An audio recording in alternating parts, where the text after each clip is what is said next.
É um prazer estar aqui com vocês, né, prestigiando este evento. Né. É com muito prazer que o nosso INCT apoiou a organização desse evento.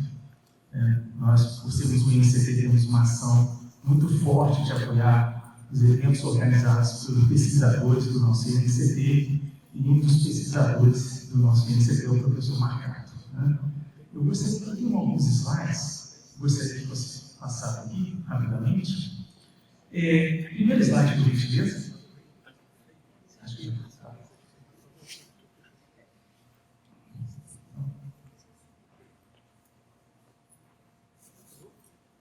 Assim?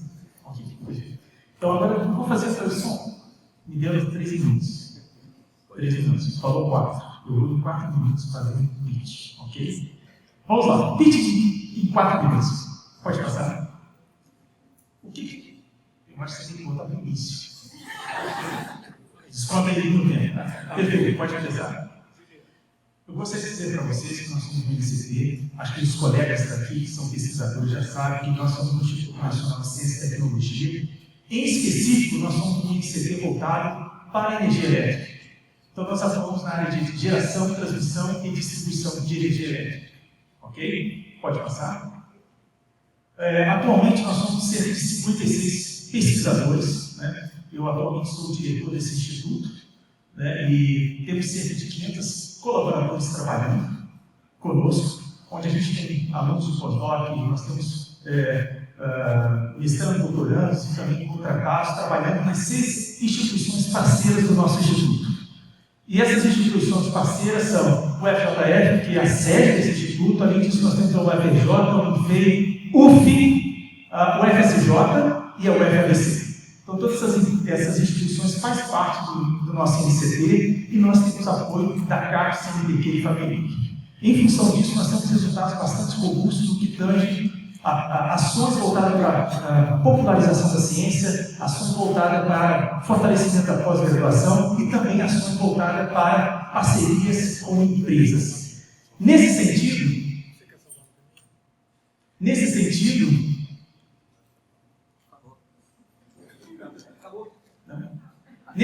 eu gostaria de compartilhar com vocês que hoje o nosso INCT se tornou uma unidade Embrapi.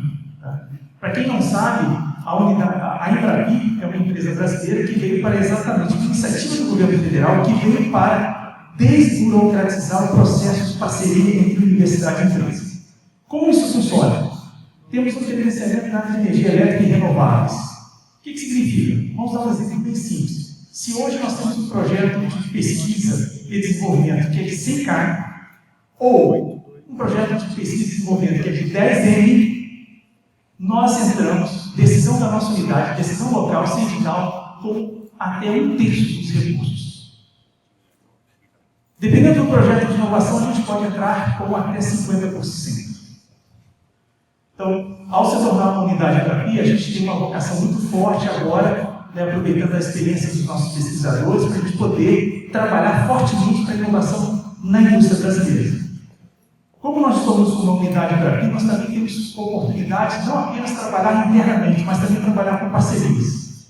Então, aqui, nós estamos com stands lá no INERJ. Se algum pesquisador que está aqui presente tiver interesse, quiser conhecer um pouco mais do que é uma unidade Embrapi, como isso pode ser aproveitado por vocês para desenvolver parceria com a indústria, entre em contato conosco. Nós temos uma equipe técnica, um pessoal disponível para atendê-los no nosso stand que está lá no salão, ok?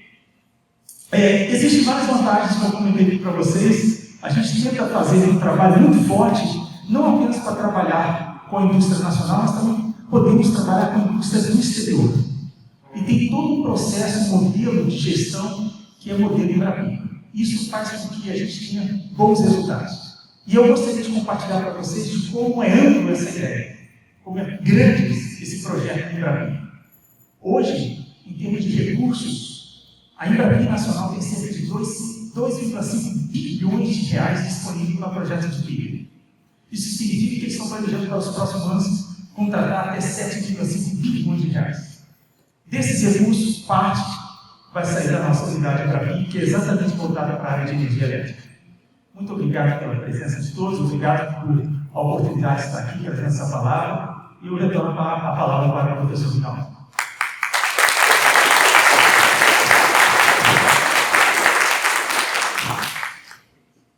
Bem tentador tudo isso. Nós vamos colocar o nome da FURG nessa parada aí. Não dá, tem espaço para nós, né? Tem coisa de... Bom, vamos lá. Eu vou apresentar agora o nosso palestrante. E vamos achar o English. Dr. Jeffrey English is the head operation research scientist of Fujitsu Intelligence Technology and he currently works on defining, building, and deploying optimization models using Fujitsu Digitalannealer technology. His recent projects have focused on scheduling problems in the telecommunications, healthcare, and manufacturing industries. Prior to joining Fujitsu, he worked as a resource planning engineer at VC Hardware, as a member of the resource planning model group. He completed his PhD at the University of Canada. Also, the University of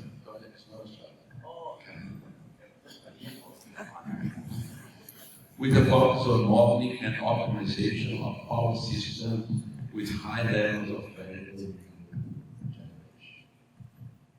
Dr. Jeffrey, the floor is yours. Thank you for that introduction. So I'm, as was mentioned, Jeffrey English. I'm the lead operations research scientist at Fujitsu Intelligence Technology, and I'm here to talk about one of our optimization technologies called the Digitalannealer. I'll explain what the Digitalannealer is, how it can be used, and the types of problems it solves, and I'll give some examples of use cases in recent projects where we've used it effectively. So, short introduction if you are not familiar with Fujitsu. Fujitsu is one of the world's leading IT services companies. It's been around for 88 years now. Previously, you might be familiar with Fujitsu from the devices business. Laptops, printers, scanners, telephones. That was sort of the old Fujitsu. Fujitsu now works much more on software systems, servers, cloud computing, and things like that. We were recently in the news in 2020 with the release of Fugaku. Fugaku was for 2 years the world's fastest supercomputer, recently beaten by a new one in the United States, but it held for 2 years the world's fastest supercomputer. And so that's Fujitsu globally. Fujitsu Intelligence Technology is the particular group within Fujitsu that I'm a part of.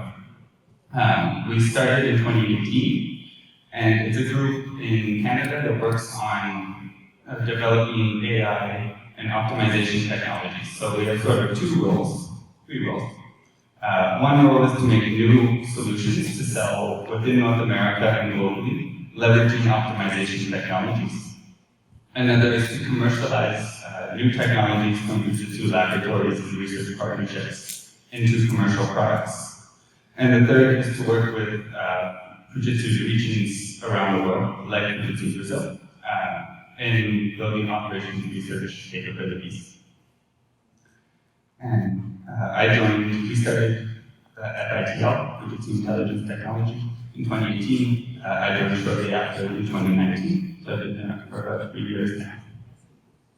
So Fujitsu's goals as a company fall under what we call Fujitsu UVents.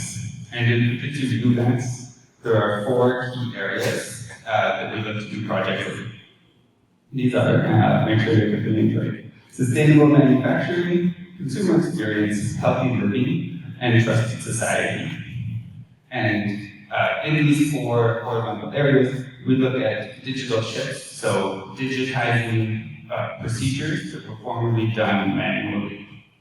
This is where optimization plays a very big role, because many of these optimization problems, the solutions we build replace someone manually doing scheduling or manually doing allocations of resources and things like this. We also work on business applications, so providing sort of cloud services to companies, and hybrid IT joining the cloud and non-cloud environments. And we do this, we have a few key technologies that help with these goals. They're listed here in a number of categories. The one that's most interesting to me, the one I work in the most, is this computing category. And within that computing category, in particular, the quantum computing. So, Fujitsu has a lot of quantum computing efforts. They're working on releasing the first commercially available quantum computer in Japan, and it will be released globally shortly. Also, quantum simulators, both gate model quantum simulators and annealing model quantum simulators like the Digitalannealer. If none of that makes sense to you, don't worry, I'll get to that in the next slide. So, you might recognize the Digitalannealer from the title of this presentation. And what is the Digitalannealer? It is a traditional computing analog to true quantum annealers. So if you're familiar with the quantum annealer, the big name in this field is Qubo. They've been around for about 10 years now. And they make a quantum computer that solves Ising model or binary problems. And it does this using interconnected quantum bits or qubits, and using some quantum effects, you can solve very hard problems. The problem with quantum computers right now, they're still very early stage. So it requires extreme cooling, they're very hard to build, they're very hard to expand if you want to. So the Digitalannealer is positioned as a bridge into that quantum world. It's based on traditional CMOS computer chip production, so it comes off the same production line as a CPU or a GPU that you might have in your computer. It fits into a normal server rack, runs at room temperature. All of that is very standard, familiar computing equipment. But it is able to solve the same types of problems as a quantum computer. So you use the same algorithms, the same problem formulation. We're just using more available, mature technology until these quantum computers reach their sort of technological and commercial potential. So where this sits in the quantum ecosystem, I'll go through this from top to bottom. So quantum computing can be broken into gate systems and Ising model systems. Gate systems, you might be familiar with Google's paper in 2019, where they said, we did quantum supremacy, we beat the best traditional computer 10,000 times faster, we solved this problem.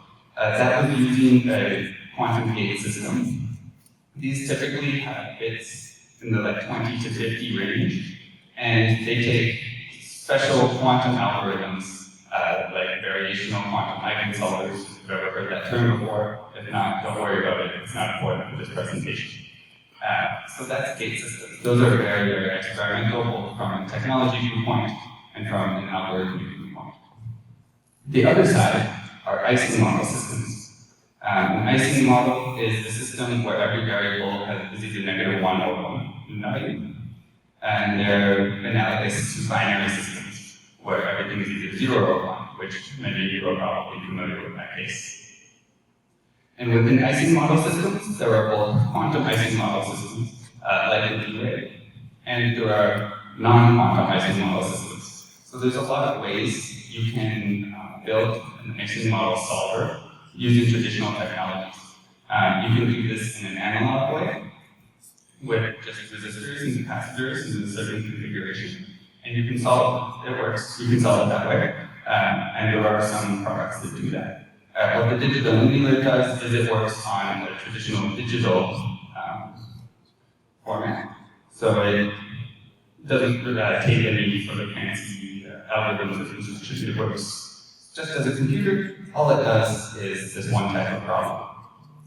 And it does this, as the name implies, using simulated annealing. So very simple model here of what simulated annealing is, if you're not familiar. You start with an initial solution. This can just be random, or if you can generate it intelligently based on a problem. Then what you do is you look for a neighbor solution. A neighbor solution is a solution that is just slightly different than your current solution. So you might change the value of one variable. Then you evaluate that solution against your incumbent or your current solution. And then you stochastically either accept or reject.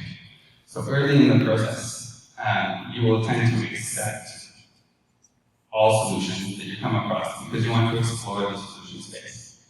Later in the process, you're going to reject a lot more unless the solution improves on your incumbent solution.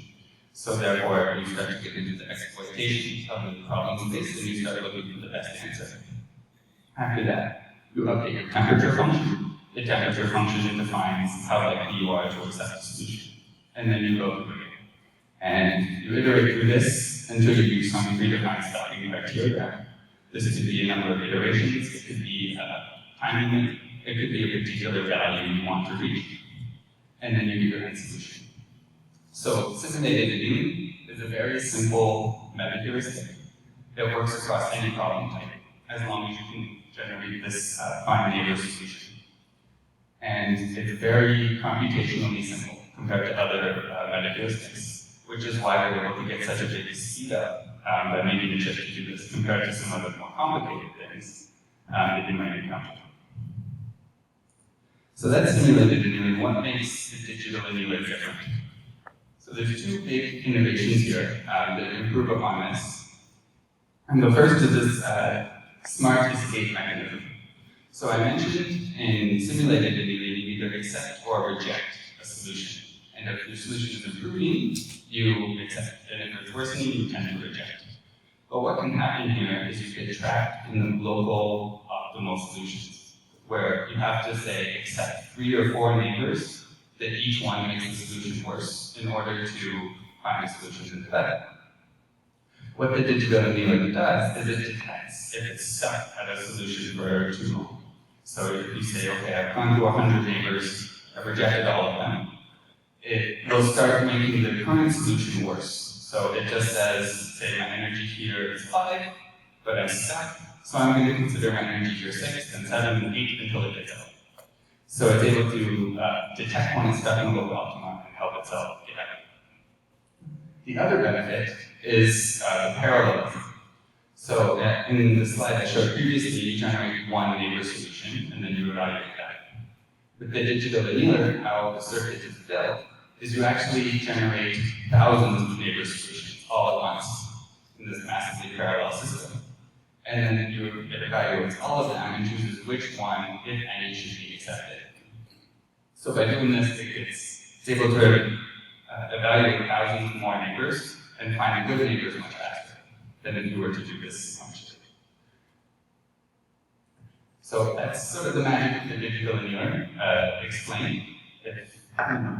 So you might hear a lot of things about quantum computing that say, oh, it's magic, it's so complicated. For icing model systems, it's not that complicated. It's just sort of an evolution of existing meta heuristics. The history of the digital annealer, so how this came to be. We started in 2016 at the University of Toronto, where the Fujitsu University of Toronto have a joint laboratory focused on novel computing architectures. And they came up with this approach that scales very well. So it was first demonstrated at a lab scale and published in a paper in 2016. By 2018, it was available as a commercial product, accessible through the cloud. And in 2019, the second generation digital annealer came out, which improved the speed and the size quite a bit. So at this point, really the hardware was maturing. 2020 was the release of the third generation. I'll explain in more detail the third generation on the next slide. But the third generation really added a lot more utility to this, and that's when we started really giving commercial scale, practical solutions to problems. And since then, we've demonstrated in laboratories up to 1 million bit or 1 million variable solver. And Development is still ongoing. There's lots of things that the Co-Creation Lab at the University of Toronto and Fujitsu laboratories around the world improving upon the solution. And about once a year, they make it into the commercial product.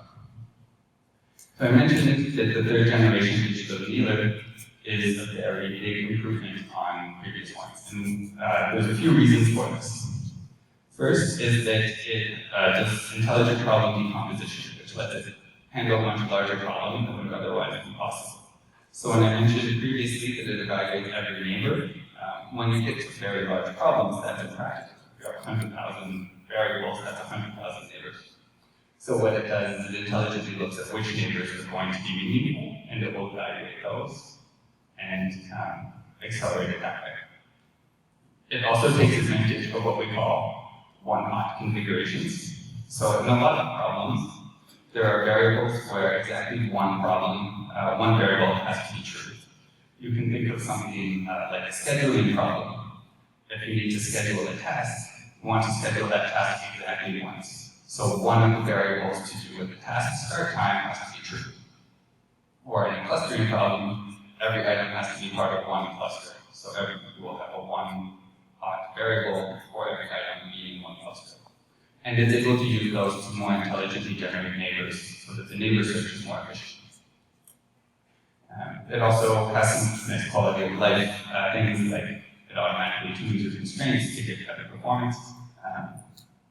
And it does this through this joint software and hardware loop, where it does some things in software and some things in hardware. Or hardware is very fast. The software we can update more frequently to give more intelligent switches. So I think I mentioned this term Qubo a few times without actually explaining what it is. So Qubo stands for a quadratic unconstrained binary optimization. So we can step through this with that word. Quadratic means you have variables that are multiplied by each other, second order polynomial, so it's not linear. Unconstrained means there are no constraints. Obviously this isn't true for most problems, so I'll explain how we get to that next. Binary means all your decisions are either 0 or 1. And optimization, I think everyone in this room is very familiar with optimization, so I won't get into that too much. So formally, we can define these in two ways, depending on how you like to write your equations. On top is written sort of in the subscript summation form, where we have variables xi and xj, and some weight between them called qij. The summation of these is our objective function, or we can write it in a matrix format, showing the form. So these are equivalent, and you'll see them used sort of interchangeably in the literature. So we have this quadratic unconstrained binary optimization, but we have very few problems in the real world that are constrained. So what can we do about this? Well, first, if we have an inequality constraint, that's a nice situation to be in. What we can do is we can convert this to a penalty in our objective. So let's say we have a problem like this. We've got our objective terms, qij, xi, xj, and then we have some linear equality that has to be satisfied. What we can do is we convert this into a term, basically we square the inequality. So this becomes this summation minus our right-hand side and all squared. So in this case, this value is 0 when this equality holds true. And if we put that into the objective function, we give it some big scalar p that's sufficiently large that if our equality holds, this value is 0 and our objective function is unchanged. If the equality does not hold, this objective function will be positive. And then this value becomes positive, and because we have a large scalar p, we end up with the worst solution. We can do the same with inequalities. So here we have an inequality that has to be less than or equal to p. What we do is we then convert it into an equality. So we add some slack variable s. If you've ever played with the simplex algorithm in the linear solver, this is the same process. It's generally hidden away, but it works the same way. We add this slack variable s, and then we do the same thing. So we convert it into a squared term, and our s variable goes from our lower bound to our upper bound. So we're able to reduce the number of Slack variables that way. Say we have this summation has to be greater than 0, less than 5. Our Slack variable has to span the range 0 to 5. Now, that all works well, but I just explained how we have an integer Slack variable, but we have a binary problem. So what do we do in this situation? Is we convert everything into binary. So we take our variable, we'll call it d, for discrete, and it has to be in some range. We express it as a summation of binary variables.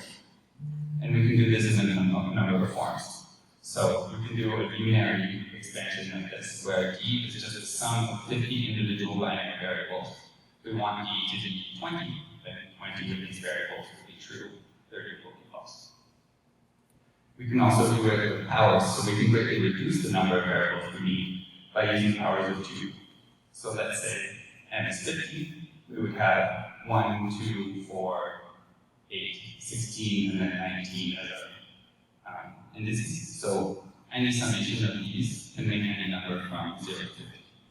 And that way we can reduce exponentially the number of variables we need. The downside to doing this is some of our coefficients become quite large, and it makes the resulting objective function very non-convex and very difficult to explore.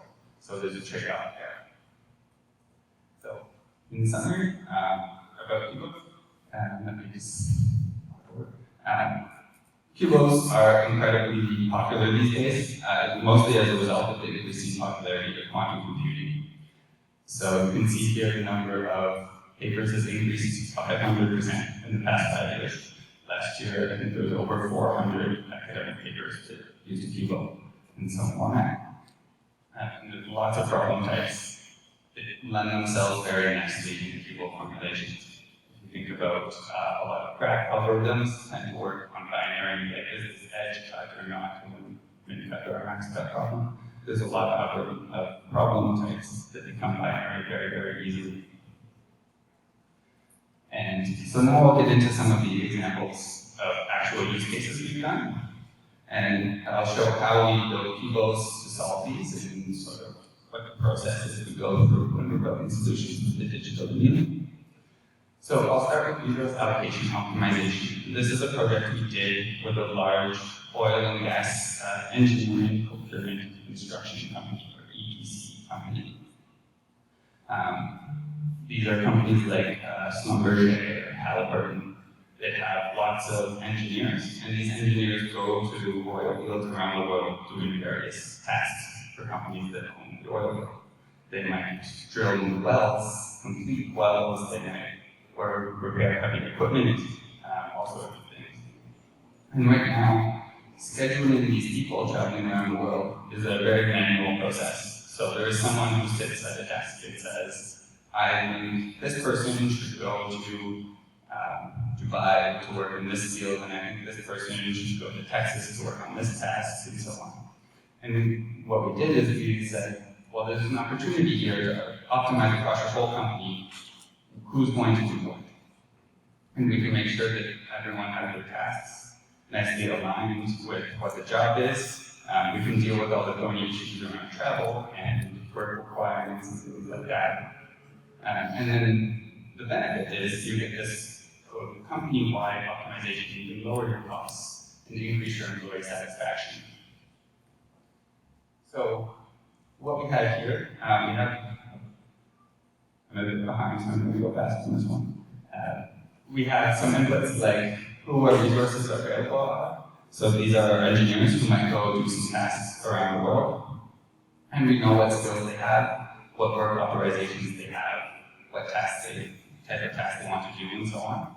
And our other big one is our requests. And these are requests from companies that say, I need 2 engineers to come here and work on this at this location. Some requests are on location, some can be done remotely. And then we know sort of the travel of how hard it is to get from location to location. So you don't want to be sending someone from Australia to Texas, back to Southeast Asia. You want to keep people in the same location wherever possible. Well, at the same time, everyone wants to go home once in a while, so you want to put that into the schedule as well. Those are all the objectives we had here. And then we had the initial plan.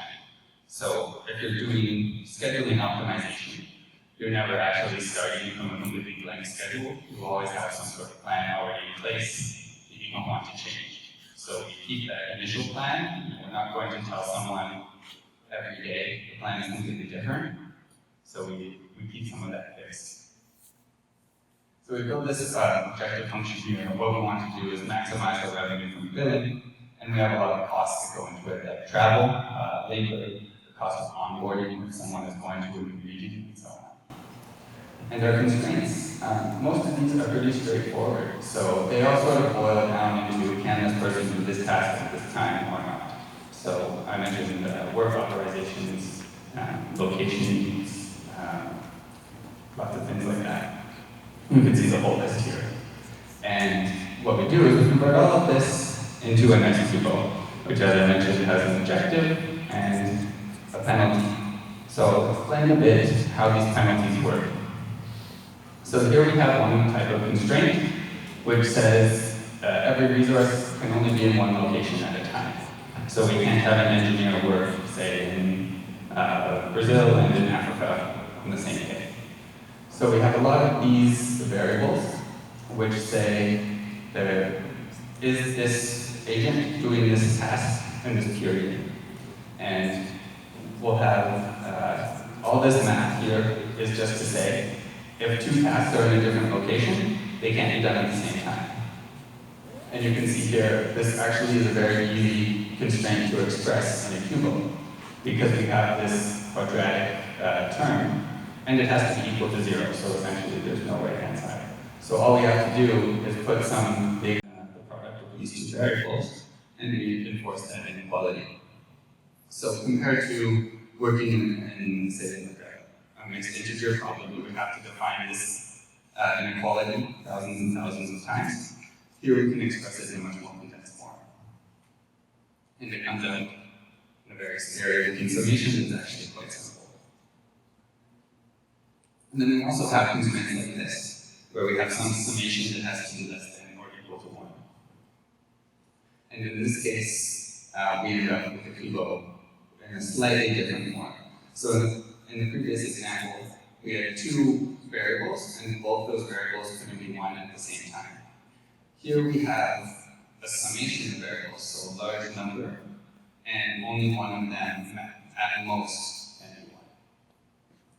And so what we have here is the summation means we're going to sum every variable for this agent, or for this request, I should say. And then we're going to give it a slack variable and a right-hand side of -1. So if no resource is working on this, then we can trigger a slack variable, and this will come to 0 and our constraint will be valid. If someone is working on it, or maybe two agents are working on it at half effort, then our slack is 0, and the variable, the constraint goes up to 0, and everyone's happy. This is also handy because we have this slack variable written explicitly. We can start to include it in our objective functions. So let's say you have a penalty for delaying a task, like not working on a task at the time you want it to start. You already have a variable here, you don't need to define a new variable.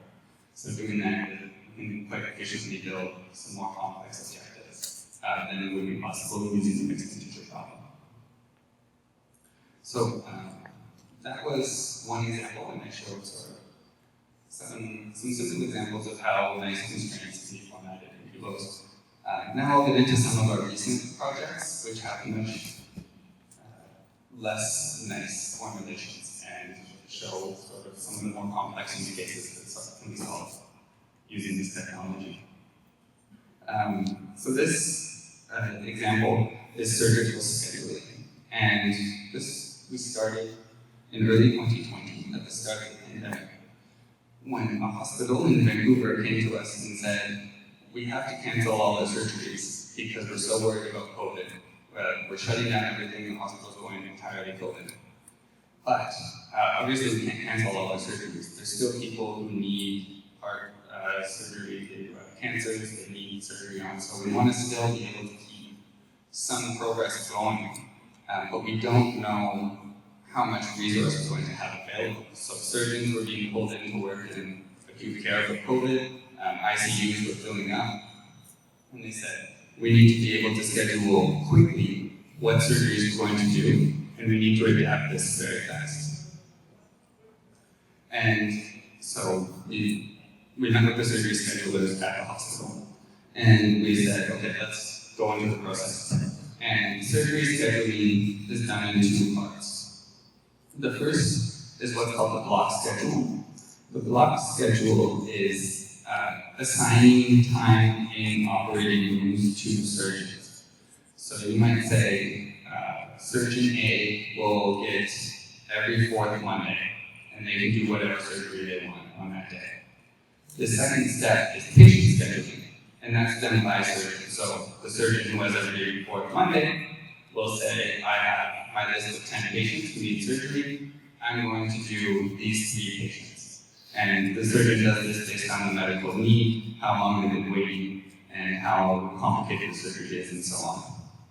So what we wanted to optimize was the block schedule. And the block schedule is made up of what we call slate plans. And the slate plan is sort of a plan for what a surgeon will do in an operating room in one day. So an example slate plan would be, this heart surgeon is going to do 2 valve replacements. Each one's going to take 4 hours, and that's going to be what that surgery room does. And based on the slate plan, we know what's going to happen further along in the hospital. So, okay, heart replacement person's going to be in an intensive care unit for probably 4 or 5 days. So we're not going to schedule this unless we have those intensive care units available. And same with hospital beds, availability of post-operative care, there's lots of other constraints on hospitals.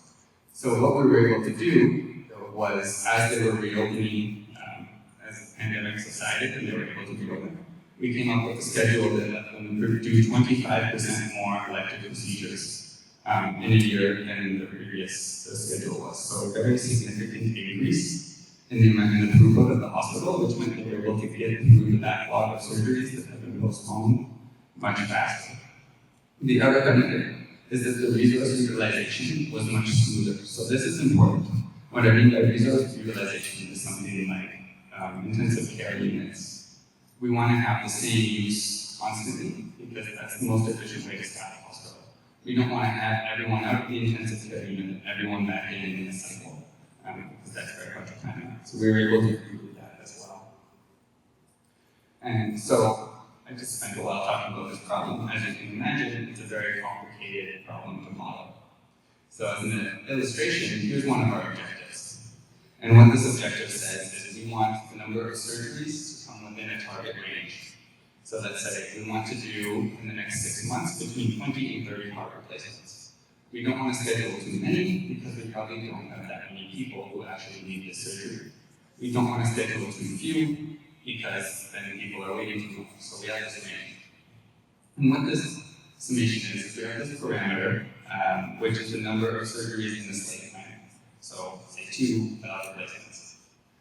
And then we take a solution of all of our variables, x and IP. MIP means that the slate plan M given to this operating room I on a day of period P. And we do all of the P's between our start date and the target date of that target. So I mentioned we have 6 months of valve replacements we want to schedule. So for every day in the next 6 months, we check what period does that correspond to, and we add this number of surgeries. And then here, we have a slack variable if we exceed the target. So we have a minimum and a maximum. And if this is too large, it means we're exceeding the target, we start to penalize. So that's how we're able to keep this nice range. And because the whole thing is square, it levelizes across all of our targets. So it will want it to, let's say, we can't meet all of our targets. There are too many surgeries. We can't do them all. It will try to balance every surgery, so every surgery misses the target by the same amount, rather than having one surgery never scheduled and one surgery hits the target. So that was an example from healthcare. Another example comes from manufacturing, and I think some of you will be very familiar with this type of problem. This is a production scheduling problem. And it's not on the slide, but this company actually gave us permission to talk about this, so I can mention who it is and what we were doing. So the company was Bayer, and one of the things they produce are agricultural chemicals. And the agricultural chemical supply chain is very globalized. So you might start from a chemical feedstock, which is produced in the US, that gets shipped to Germany, and it goes through 2 or 3 factories, and out comes a refined product in bulk. And then that will be shipped, let's say, to Brazil, and it will be packaged and sold. So you have, say, up to 6 or 7 different steps of production, and you need all of your inventory to be consistent throughout that. And you have multiple different modes of transportation, depending on the product. You can use ships or trucks or planes, and there's different implications in lead times and costs for that. And the last thing is nice and complicated, was if you change production at the factory, it takes a few weeks to ramp up production. So when you turn it on initially, you might get 40% of the throughput. The next week, 60%, 80%, after a month, you're at 100%. So we want to make sure that we can get nice long production campaigns so that our factories are the most efficient. But at the same time, demands are fluctuating all around the world because we need to do our transportation. So it's a bit more complicated than that. So here's how we model this at Sbpo, just on the production side. We have 2 variables, which I call S for start and E for end. And they're subscripted RT, where R is what they call a recipe, and T is a time. So a recipe means a certain production facility is going to produce a certain product in a certain way. They're making multiple feedstocks to produce the same product. And so each feedstock will have its own recipe. So in our sample solution, we're going to have S start at 2 and end at 10. Now, we want to know how much is being produced. And we have this parameter, I call them Y bit and N bit, where it's, if we were to start production of this product on this production line, so that's essentially the recipe, at some time, T1, how much production do we get at time T2? And that's this curve where when we first start, we're low, and then we ramp up, and then we're at 100%. And the flip side of this Y variable is the N variable, N parameter. And that's the opposite. And it says, if we were producing this at this time on this production line, but then we stopped, how much are we not getting? And in this case, it's just, once you stop, you stop. So it's always 100%. So combining these 2, we get what's actually being produced. And we can see the ramp up from when we started, the full production, and then immediately when we hit the end, it drops back down to 0. So we're able to express, normally this would be done using indigenous variables. We're able to express, using only binary variables, very complex production relationships. And to maintain feasibility, we have 2 of these inequalities. So one says you can't start twice without ending, because if you look here, you've got one start and another start, you're into an infeasible area. And then there's another one that says the opposite, you can't end twice without starting. So these are very simple inequalities. You might recognize them from previous slides when I showed sort of how we deal with inequalities like this. So this constrains our solution into only feasible options. And so doing this, what we were able to do was previously they only scheduled sort of factory by factory or region by region. We were able to schedule the entire global supply chain for some of the products all together, so that what factories in Germany are doing is being optimized at the same time as factories in Brazil and in transportation between the 2 of them. So we had dozens of factories and products all being optimized together, which was a significant increase for what we were doing before.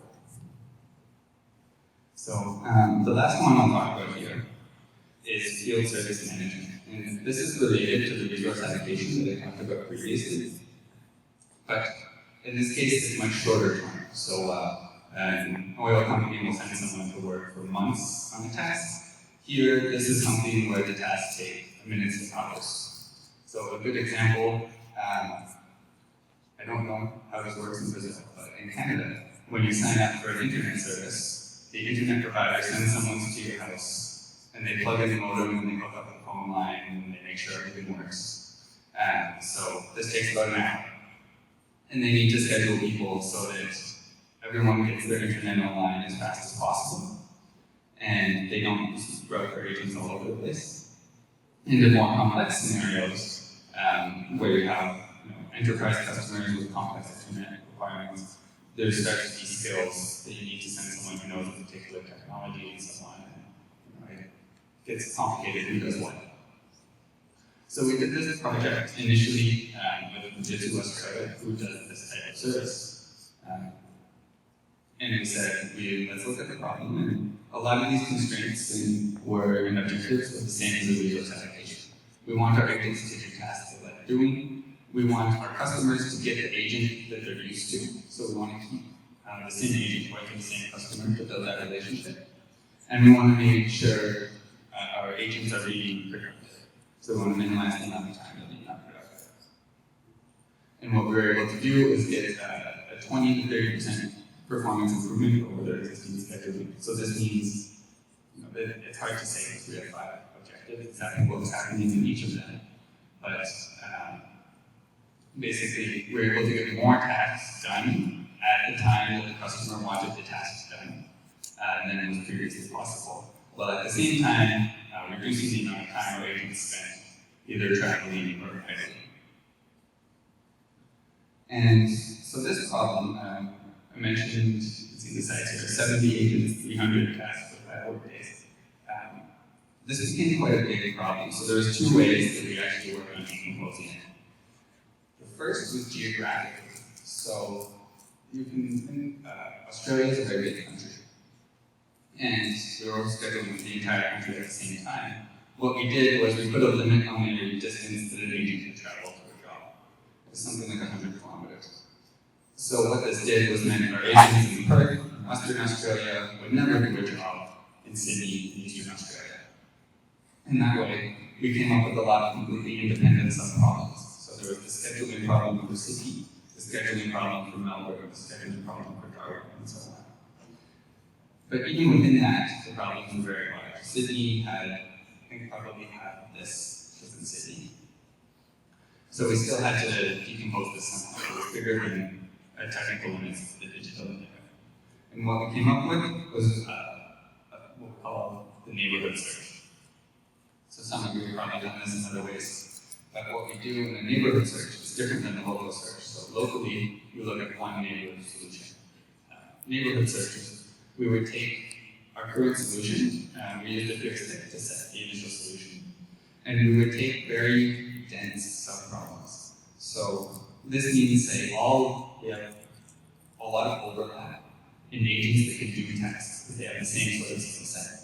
We're going to optimize just these agents together while holding all the other agents the same. So we find little dense subproblems that are smaller and easier to solve.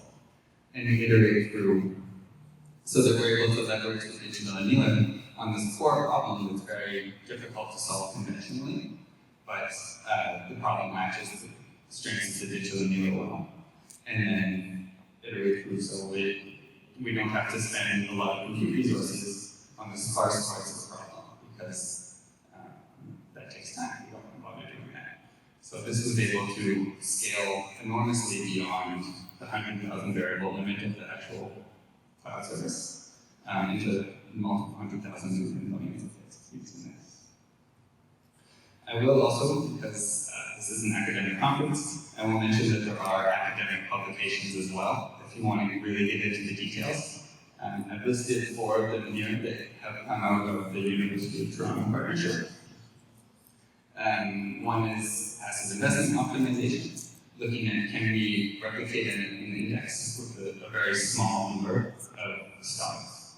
Wind farm layer optimization might be of interest to those of you in the energy field, because if you but when wind turbines too close together, they start to interfere with each other. So you need to have your wind turbines far apart so that they all get less output, but at the same time you get them close together so that you can get as many as possible.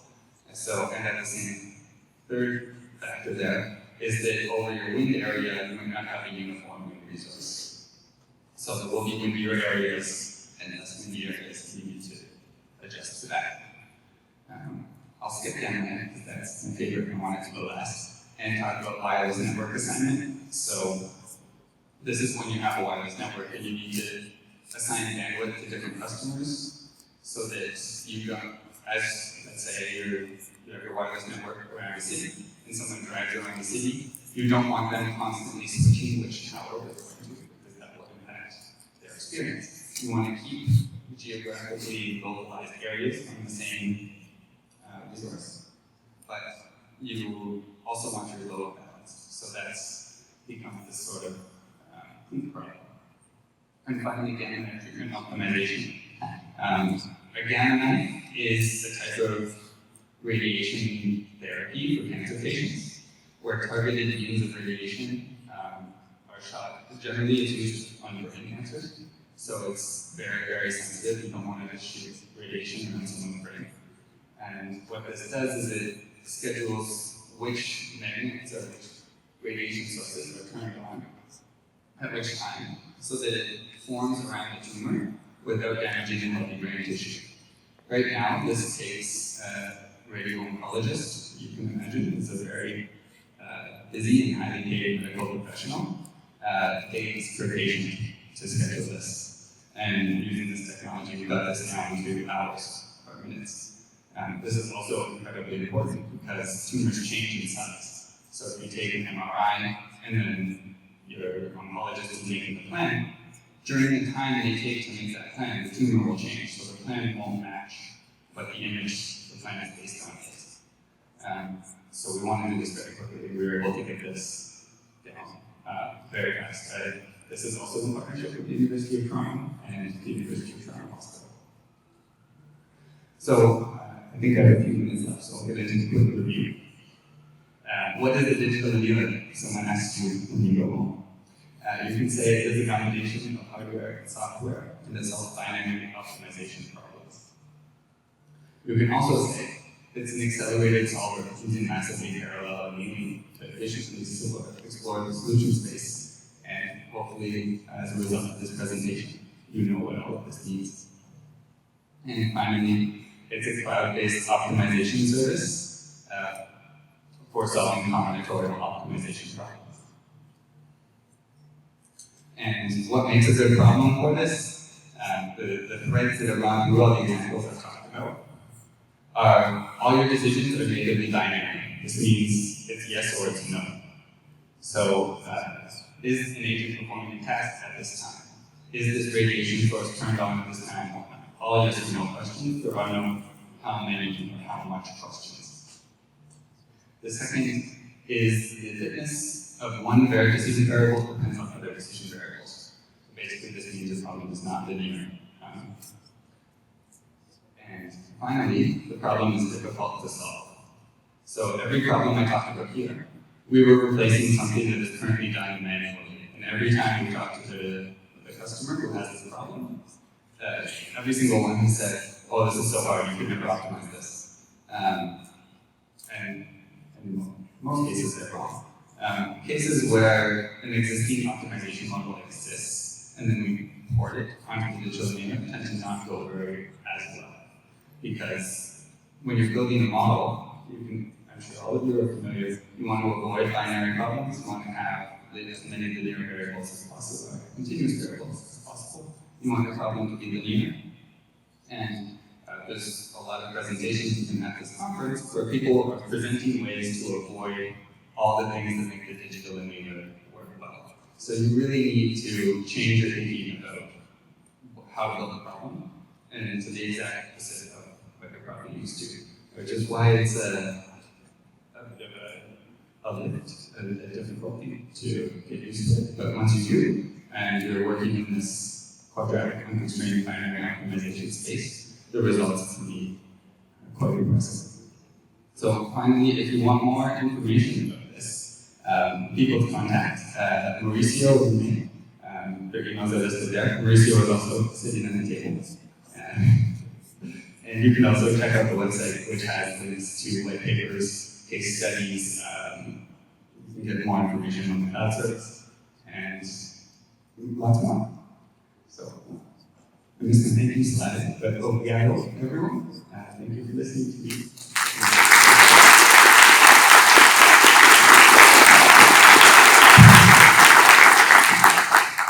Just in time. And you simulate a meeting for your conference. Just in time. Well, we have time to take a couple of questions. My friend Nelson, come on.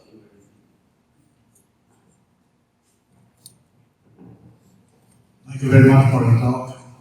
We work with Digitalannealer field, which we develop technology and it's used in hospital, cancer hospital in Shanghai. Work with the colleague of that. This 50 is my members. I contact a friend. I think I contact first contact the company was in this sort of thing. Do you have some you explain about this application? Do you have some papers about? Yes, again, there are, I don't know if I have You are not here. papers. There are a couple that have come out of the University of Toronto.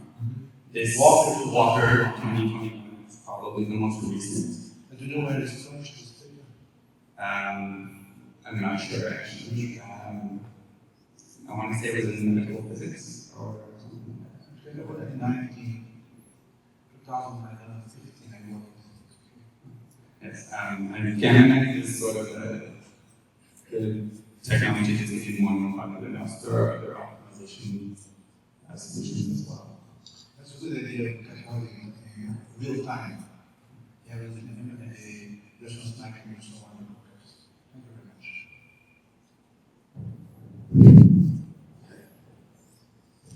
Bruno Gilson, UFGF. Thank you so much for your inspiring presentation. First of all, I'd like to know how do you process agreements with universities in order to... I have two questions. Okay. So the first question, I think the best person to ask about that is Mauricio. We have a number of partnerships around the world. I mentioned UFT a few times, but there's also a few others. So depending on the needs, we can have a separate conversation about that. Thank you so much. And the other one is I have seen from your background that you have a PhD and have worked on DC Hydro, and I have seen a few things about one of the hottest talk now, the energy transition, and you did a lot of those contemplations, and I do believe that there is a lot to do on those topics. What do you have for me about that? Because this is one of my personal group. Yes, there definitely are. One is, I think, there's potentially a very good area is in investment optimization. So planning your maintenance and expansion of the system. I think because those are all binary decisions when you schedule your maintenance, when you build new facilities. I think that could be quite a good problem for this type of technology. Do you have some work on this? Particularly on electricity systems, I don't. As part of Fujitsu, Flex is part of my PhD in metaeconomics, so we could potentially talk about it. Maybe this is possible. Is there anybody else? A very quick question. Okay. It's a very hot topic here in this country, the wind farm generation as an alternative for clean energy. And reference is on wind farm layout optimization. What sort of solution you propose? The location of Yes. So when, let's say I'm a wind farm developer, and I have an area that I'm allowed to build a wind farm on, so it might be some square kilometers. I need to know where on the area do I want to put the turbines. So depending on the topography, you might have like a ridge that's very windy, and you want to get all the turbines there. should be reanalysis data in order to find out the wind direction? Yes, so you use either a wind model or you can can measure directly using towers, the wind directions and the wind. Speed like that. Yeah, so in an area where you don't want dominant wind directions, you can take your turbines sort of close together, and then in the non-wind direction, and then very far apart along the wind direction. So it's a good location where you can optimize the efficiency of the delivery. Right. Very good. Thank you. I think nobody else wants to make. Still have time for a question? Okay, no. Okay. Let us thank Dr. Jeffrey. Put our hands together.